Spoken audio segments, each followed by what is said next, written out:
자, 한 학생이 지금 대기실에 들어와 있습니다. 내가 초대를 해볼게요. 이제 화면에 나타나겠죠. 라이언이라는 친구군요. 라이언 학생, 내 목소리 들려요? 네, 들립니다. 아, 그럼 혹시 NCS는 아나요? 네, 알고 있습니다. 아, 그래요. 손 한번 내비쳐 보세요. 손. 아래로 좀 내려보세요. 아래로.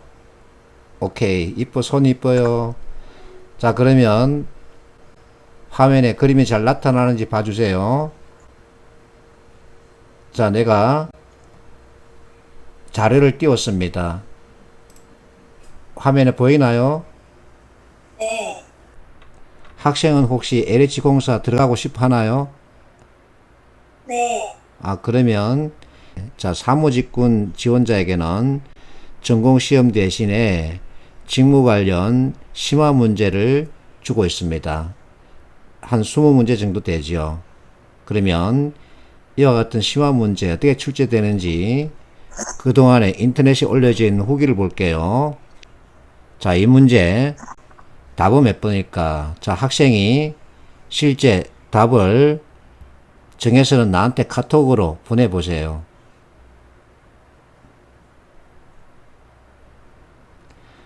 잘했습니다. 자, 앞에서 봤던 줌 프로그램 마지막 장면입니다. 지금 내가 개설한 줌 수업방에는 나랑 라이언 학생이 들어와 있죠.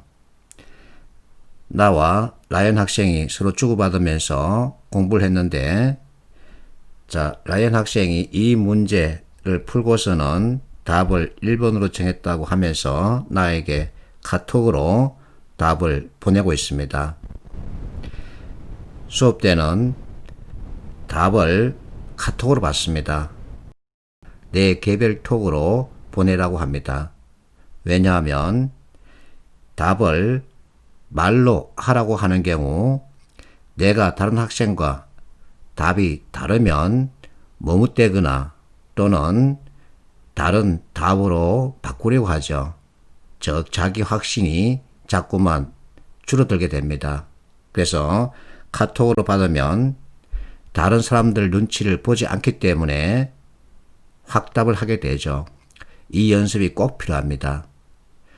시험장에서 이게 맞을까 저게 맞을까 하고 머뭇대는 순간 한 문제 놓치게 되죠. 그러고 나서 이 문제 풀이를 해주면서 각 학생들 피드백을 하게 됩니다. 이렇게 하면 서로 쌍방향 커뮤니케이션이 제대로 작동되는 거죠. 자, 수업 교재는 이 책입니다. 이 책은 의사소통과 문제해결, 자료해석 이 세 개 영역을 중심으로 구성했죠. 전체 770페이지에 달하는데 특강 때 1페이지부터 마지막 페이지까지 전체 실제 풉니다. 문제는 약 600개 정도 되죠. 자, 이론을 먼저 공부하고 이 이론에 따른 문제풀이 시도하는 겁니다. 그래서 개념적 사고가 필요한 거죠. 마침 오늘 어느 학생이 오프 특강과 온라인 특강 어떤 차이가 있나, 그리고 모듈형 강의 어떤 차이가 있나 하고 나한테 질문을 했습니다. 자, 이 책 인강 그리고 오프 특강, 온 특강 전부 동일합니다. 그래서 과거에 혹시나 인강을 들었던 학생이면 별도로 할 필요는 없습니다. 자, 이론과 문제를 1대1로 매칭했기 때문에 실제 문제풀이 아주 쉬워질 겁니다. 학습 방법은 책 1페이지부터 이처럼 펼쳐놓고 설명을 하죠. 자, 여기서는 의사소통의 목적, 궁극적으로 설득이다. 그러면 자, 실제 시험장에서 봤던 문제 그대로 학생들에게 알려주면서 선택의 진술에 이와 같은 표현이 나온다. 그러면 옳고 그름을 판단해야 된다 하고 부연 설명하죠.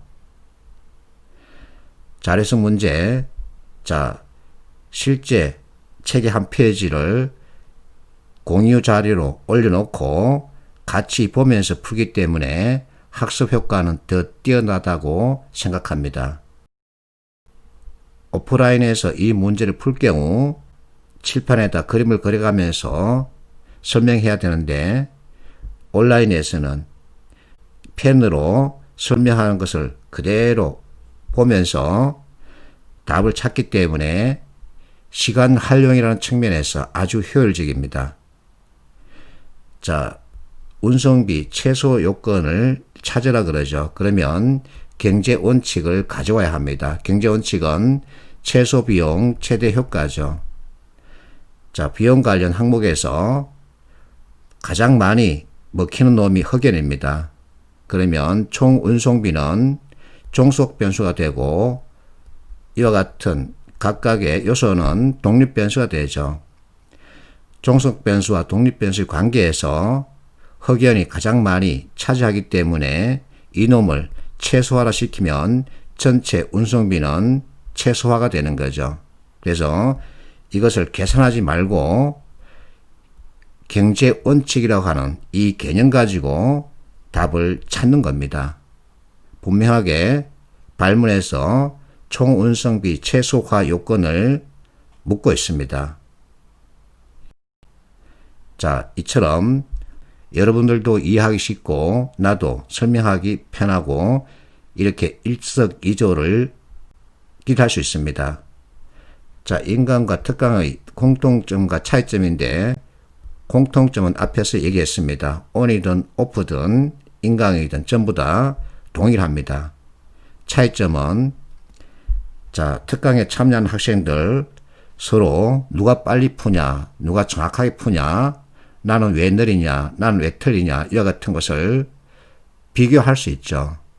그래서 내가 보충해야 할 게 어떤 것인지 이것을 파악할 수 있습니다. 그리고 여러 명이 모였으면 그 자체로서 정보 교류의 장이 되는 거죠. 이와 같은 것을 기대할 수 있습니다. 자, 특강에 참여하겠다면 무엇을 목적으로 하는지 그것을 먼저 스스로 정해야 합니다. 그리고 나의 강의 틀에 여러분들이 익숙해질 필요가 있습니다. 나는 오답 노트 만들듯이 강의하지 않습니다. 그리고 지문을 전체 다 읽지 않습니다. 그러면서 왜 그것이 답인지 그것만 알려주고 다음 문제로 넘어갑니다. 그래서 오답 노트 만들겠다는 생각으로 또는 지문을 다 읽고 해석하겠다는 생각으로 오면 맞지 않습니다. 그 같은 생각을 가지고 있다면 안 오는 게 좋습니다. 자, 어쨌든 앞에서 봤듯이 주어진 상황에서 정보를 찾아내야 합니다. 내가 이 문제를 푸는데 필요한 정보를 찾아야 하는데 그 정보는 결국은 여러분들이 20년간 익힌 지식에서 볼 수 있는 겁니다. 근데 그 많은 이론을 다 다시 들춰낼 수는 없죠. 그래서 이론에서 비롯된 개념 가지고 보면 아주 정확해지는 거죠. 분명하게 문제 거기에 답으로 판단할 수 있는 정보가 있습니다. 그것을 찾아내면 되는 거죠. 화이팅 합시오.